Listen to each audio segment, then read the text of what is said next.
It appears our working styles just aren't compatible. Starting tomorrow, there's no need for you to come in, I declared, feeling I had reached my breaking point.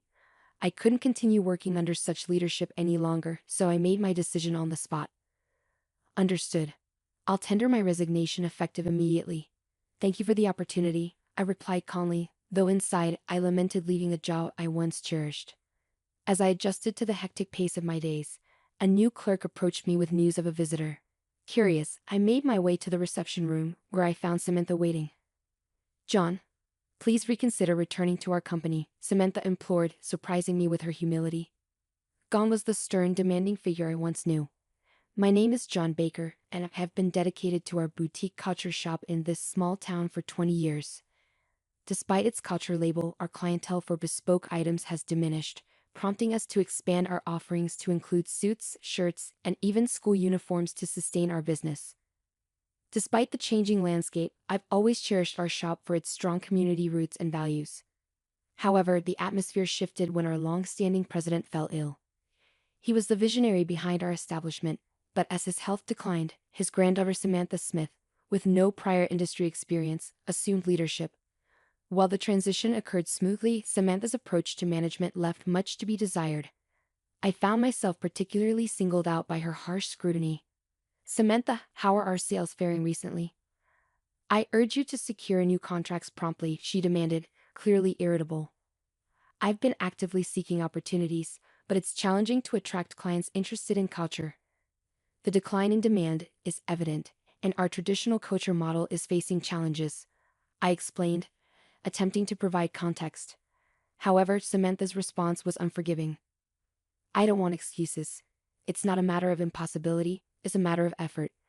Until you bring in new contracts, merely servicing existing clients won't suffice. I expect you to expand our client base, she retorted with a heavy sigh, leaving little room for discussion. Don't assume you're here indefinitely. Spend more time networking outside. Don't return until you've clinched a contract, Samantha commanded, rising from her seat, her designer bag and impeccably tailored suit serving as symbols of her authority as the company's president. However, her penchant for spending work hours at spas and salons eroded the respect of her employees. Taking a break, Miss President? We have a 3:00 p.m. meeting regarding the uniforms, I interjected, only to be met with Samantha slamming her bag onto the desk with a resounding thud. A break? Let me make this clear, a president doesn't take breaks. It's frustrating to be lumped together with regular employees. Opportunities can arise unexpectedly, and it's crucial to maintain a visible presence. Think before you speak, she reprimanded sharply, before briskly making her exit, the glimmer of her ostentatious diamond necklace almost blinding in its brilliance. As the lunch break commenced, I hastily devoured my meal, reminiscing about the days when leisurely lunches were the norm before the previous president's departure. Since Samantha assumed control, the luxury of idle chatter and shared takeout had vanished. Instead, there was an unrelenting emphasis on performance metrics and contract acquisition, with Samantha often remarking, "If you have time for lunch, you have time to sell." It was a stark departure from the camaraderie we once shared, leaving me wistful for those bygone days. However, sentimentality must take a backseat today. Amidst my packed schedule of client visits, securing a new contract is imperative. While skipping pleasantries with established clients could potentially increase sales visits, I remain steadfast in my belief that nurturing personal connections is paramount. There's a unique joy in collaborating with trusted tailors and selecting couture pieces together, fostering a sense of trust that transcends mere transactions. It's these enduring relationships that compel customers to invest in our culture for their special occasions. Despite the pressing time constraints, I ensure to extend genuine greetings to our suppliers and loyal clientele. Visiting the home of an elderly customer who had entrusted me with her granddaughter's wedding couture, I inquire of the recent nuptials. The warmth in her recounting of the celebration and her satisfaction with our couture fills me with genuine happiness. When she entrusted me with her other granddaughter's wedding attire, it was truly a moment of joy. As the day unfolds, the dwindling time leaves little opportunity to pursue potential clients, resulting in a lack of new contracts secured. With the clock striking 2, I reluctantly begin my return to the office, knowing I must hurry to make it in time for the impending meeting. Each step feels heavier with the weight of unfulfilled expectations. Upon my return, Samantha's probing words greeted me, igniting a sense of dread. Her assumption that I must have secured a contract due to my absence from slacking off left me speechless. Samantha's presence, unusually early for once, seemed to amplify the tension in the room, threatening to unravel my composure. My hesitant response only seemed to exacerbate Samantha's displeasure as she kicked the desk, her voice escalating in frustration. No results? You're becoming a liability to the company. Perhaps it's time you started looking for a new job. There's no shortage of skilled individuals, unlike someone in their 40s with no discernible talents. Her words stung, fueling my irritation as I reluctantly shared the modest progress I had achieved. Despite the positive feedback from a client who expressed interest in utilizing our services again, Samantha's reaction was far from encouraging. And when will this potential sale materialize? How many items? At what price point? Is this a one-time occurrence or a recurring agreement? Samantha's interrogation continued, her tone devoid of warmth or understanding, further deepening my frustration. Listen, you seem to confuse socializing with sales. Sales isn't complete until the product is delivered and the invoice is sent. It serves us no purpose to inflate the significance of your casual conversations and boast about them. Though I felt the urge to retort against Samantha's assertion, the reality remained that I had failed to secure any new contracts. Determined to prove her wrong, I resolved to redouble my efforts and secure a contract the following day. As I began organizing for the impending meeting, Samantha unexpectedly interjected. Change of plans. I have an appointment to attend, so let's postpone the meeting report until tomorrow, Samantha announced, already preparing to leave. Caught off guard, I couldn't help but question her decision. Wait a moment, I was under the impression we had a meeting scheduled for today. If we don't confirm and proceed with the orders now, we risk missing deadlines. Your presence as the president is crucial. Is this appointment truly unavoidable? I queried, met with an unmistakably irritated expression from Samantha. It's an important dinner engagement. I don't have time to spare on this matter, so I'm leaving now, Samantha asserted, her tone brisk as she made her way towards the exit. Just before departing, she turned back to address me. Remember, your job isn't finished after the meeting. Once the orders are placed, go out and secure at least one new contract. And don't expect any overtime pay, so give it your all, Samantha remarked with a hearty laugh before exiting, leaving behind a puzzled meeting attendee who had expected the president's presence. However, I managed to reassure them and salvage the situation.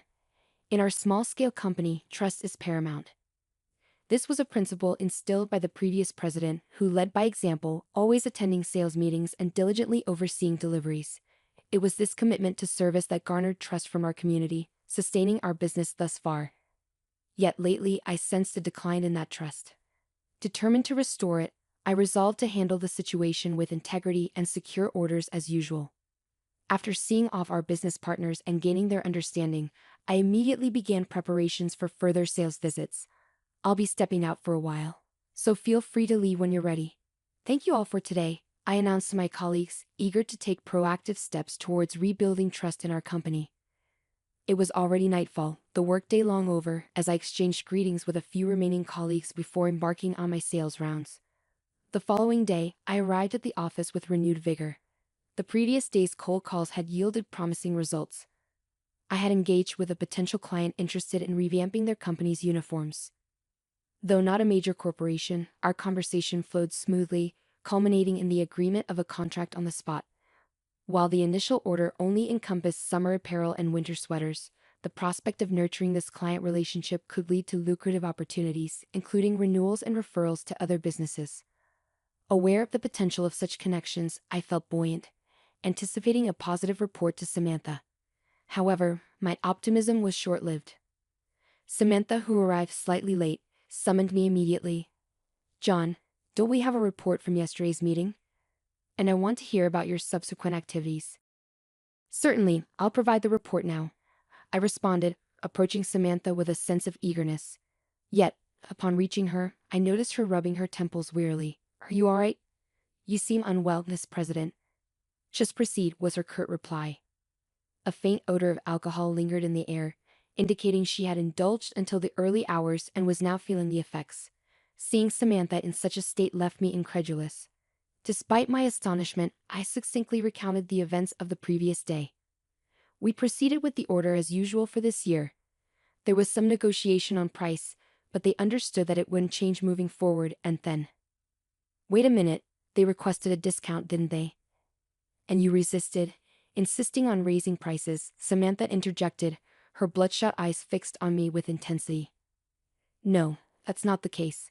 While we ideally would adjust prices to account for inflation, given that we're offering similar products to other companies, it's challenging to implement such changes without impacting their profit margins.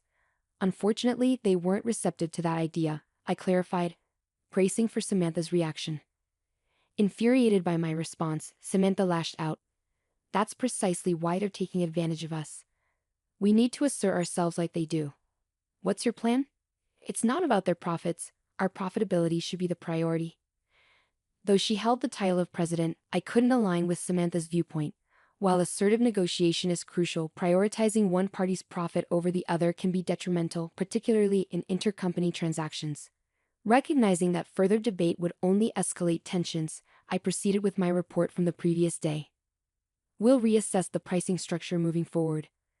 Additionally, I'm pleased to report that we secured a new contract, I announced, hoping to garner at least a modicum of approval from Samantha. Not bad. What's the projected profit margin? Samantha inquired, displaying a faint glimmer of interest.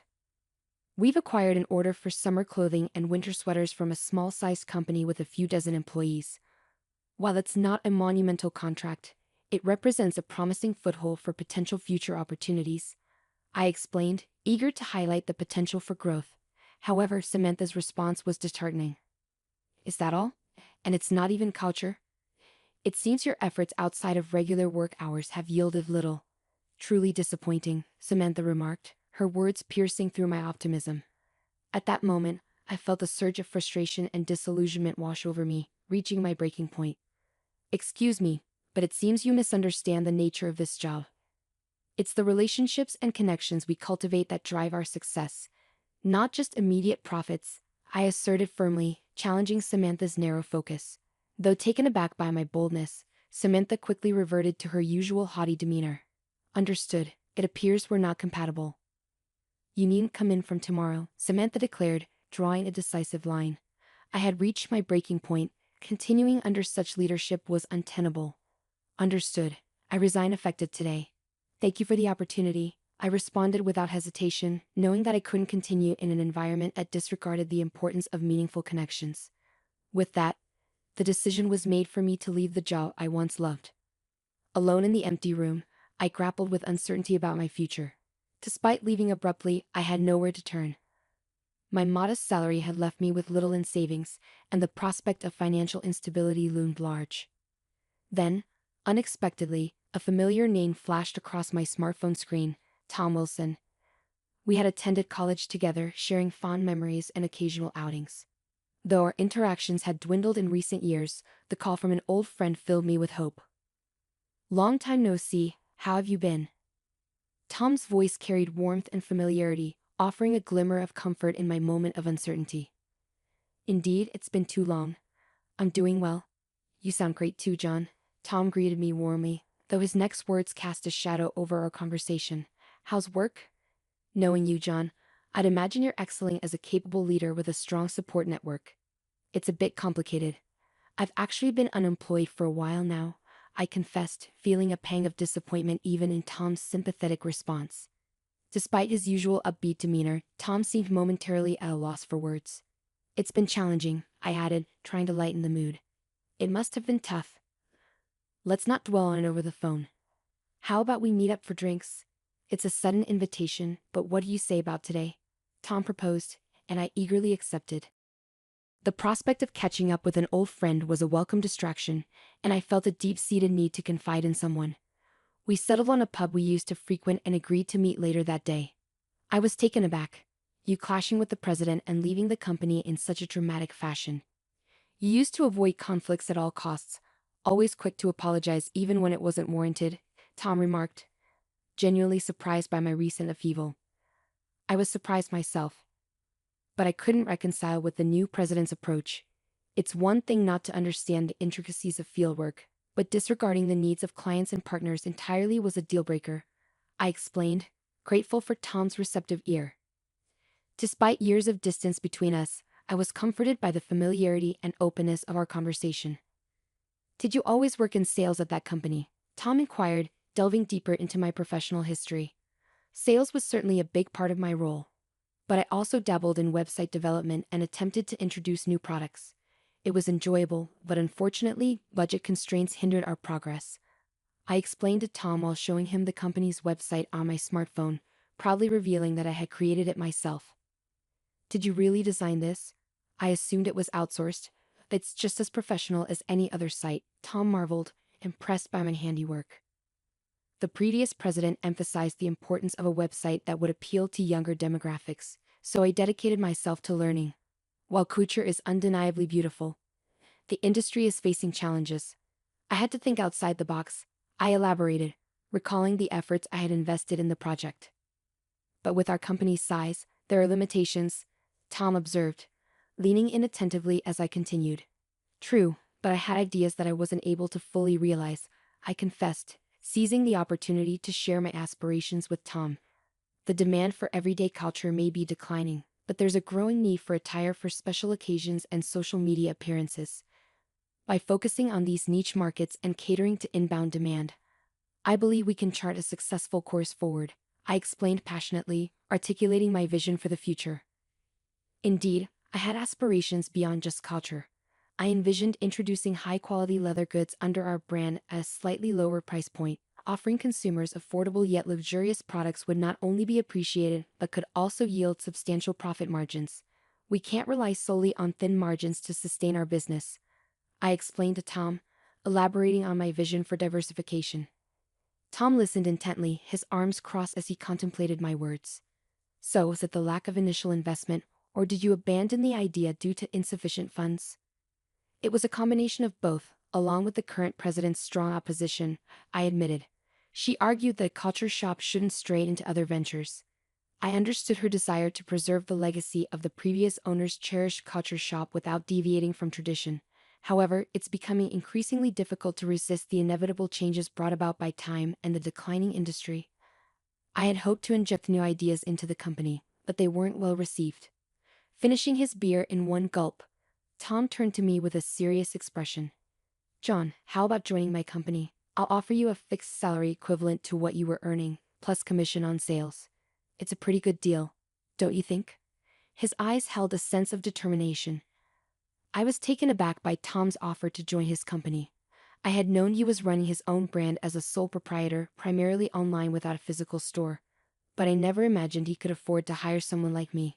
When I expressed my surprise and sought confirmation, Tom chuckled and reassured me, "You underestimate me. While my main business operates online, relying on outsourcing alone isn't sustainable in the long run. It's time for expansion, and I believe bringing you on board is the right move." He leaned in, whispering the impressive turnover of his store and his monthly earnings, leaving me in shock. The amount he made in a month far exceeded my yearly income. "So, I'm looking forward to having you join us. I'll be counting on you starting next week," Tom concluded, and we agreed to formalize the contract later, sealing my employment at his company. Upon joining Tom's company, I wasted no time in making an impact. I revamped the website, making product searches easier and more intuitive. The result was a tenfold increase in page views almost immediately. Additionally, I introduced suits and leather accessories to augment the range of products, which had previously consisted mainly of t-shirts. The quality and usability of these new additions were well received, and positive word of mouth quickly translated into increased sales that outstripped those of the t-shirts. Hey, the orders just keep pouring in, but production can't keep up. Can you help us out?" Tom exclaimed, overwhelmed by the surge in demand. Offering high-quality products at affordable prices, coupled with the brand reliability he had built over time, I felt a sense of fulfillment being able to implement ideas that were previously hindered by budget constraints. As purchase notifications continued to flood in on the tablet, I realized production was nearing its limit, leaving Tom both pleased and scratching his head. "Your former company let go of a real talent. It's not just about timing or environment, it takes skill. But I appreciate the compliment," I admitted humbly, reflecting on the journey that led me to this moment of success alongside Tom. As my smartphone rang, displaying Samantha's name on the screen, I couldn't help but feel a pang of apprehension. Curiosity got the better of me, and I nervously answered the call. Hello, John. Something terrible has occurred. Can you return? I need you back right away. Is that possible? Samantha's voice sounded more frantic than I had ever heard it, prompting me to listen intently. What's happened? I inquired, my concern growing with each passing moment. Our couture clientele has threatened to take their business elsewhere if you're not present. Additionally, our partners are specifically requesting your involvement, and the company website is experiencing ongoing issues due to a lack of updates. Can you return promptly to assist? Even though I had parted ways with the company, I responded courteously. I understand the urgency, but I don't believe it's appropriate for me to directly engage with clients anymore. However, I'm willing to address the website and system issues on my next day off. I didn't formally hand over that responsibility, so I accept full responsibility for any oversights. I explained calmly, attempting to offer a reasonable solution. Despite my efforts to accommodate, Samantha's response indicated dissatisfaction. What do you mean? Just come back. Considering everything the company has done for you, why are you hesitating? Samantha's tone was a mix of urgency and frustration. I was let go from the company. Are you suggesting a rehire? I questioned, trying to clarify the situation. Don't be so arrogant. I assume you're struggling financially now, right? I can offer you the same salary as before, so there's no need to worry, Samantha retorted, her tone dripping with condescension. Apologies for the interruption, Tom interjected, unable to contain his laughter. He mimed a gesture of encouragement, silently urging me to stand my ground against Samantha's presumptuous offer. Do you have any idea about my current salary? I likely earn in a month what you make in a year. In fact, my current salary could surpass the annual revenue of my former company within just a few months, I calmly asserted, making it clear that financial incentives weren't a compelling reason for me to return to my old workplace. Despite cherishing memories from my previous job, I found fulfillment in my current position and had no desire to work under such leadership again. After politely bidding Samantha farewell, I ended the call. Since joining Tom's company, our operations had grown exponentially. With my contributions, we forged partnerships with outsourcing firms and attracted new talent, leading to rapid expansion. Witnessing the success of products I helped develop being embraced by consumers and shared across social media, I felt a profound sense of satisfaction. Amidst my hectic schedule, I was interrupted by a message from a newly hired clerk informing me of a visitor. Intrigued, I made my way to the reception room, where I was surprised to find Samantha waiting. John, I'm begging you, please reconsider coming back to our company, Samantha pleaded, her desperation palpable. Despite her earnest plea, I remained resolute in my decision to move forward and declined her offer. What happened? Let's hear the details first, I urged Samantha, guiding her to sit on the sofa. She appeared visibly worn out, a stark contrast to her once vibrant demeanor.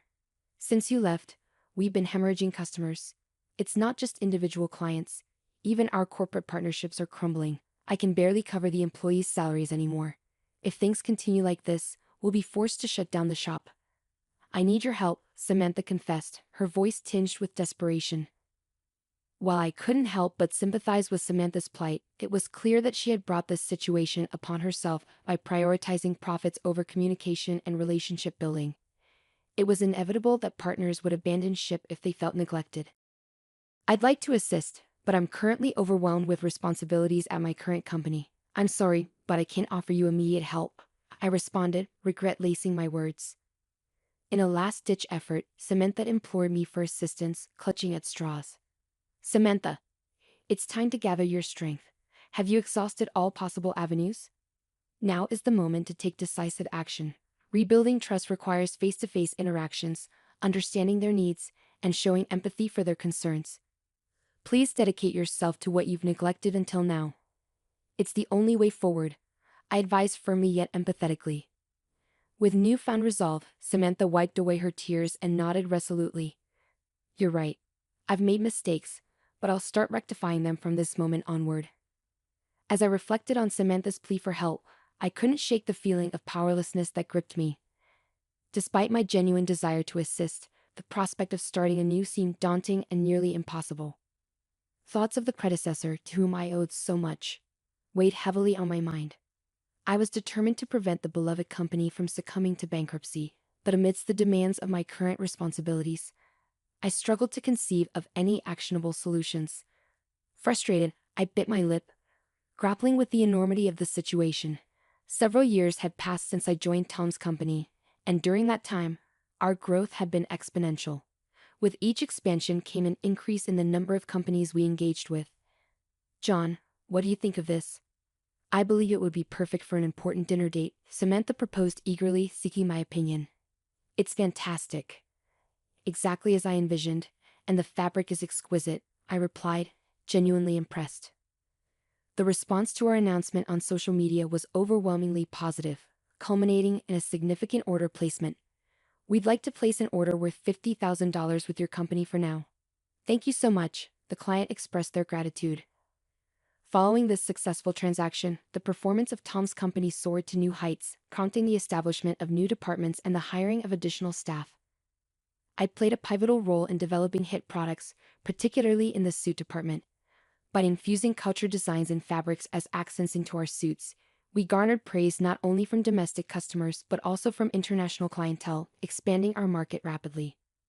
The challenge of securing a steady supply of quality fabric and forging connections with culture-focused companies led me to reach out to Samantha for assistance. To my surprise, Samantha not only sourced the fabric we needed, but also provided invaluable consumer-oriented suggestions, resulting in a product that exceeded our initial expectations. I truly appreciate your help, Samantha. Thank you, I expressed my gratitude, noting the slight blush that colored Samantha's cheeks. Have my efforts made a difference? I've learned so much from you, John. Despite holding the title of president, I realize now how misguided I was in my approach. I was consumed by a desire to assert my authority in an industry I knew little about.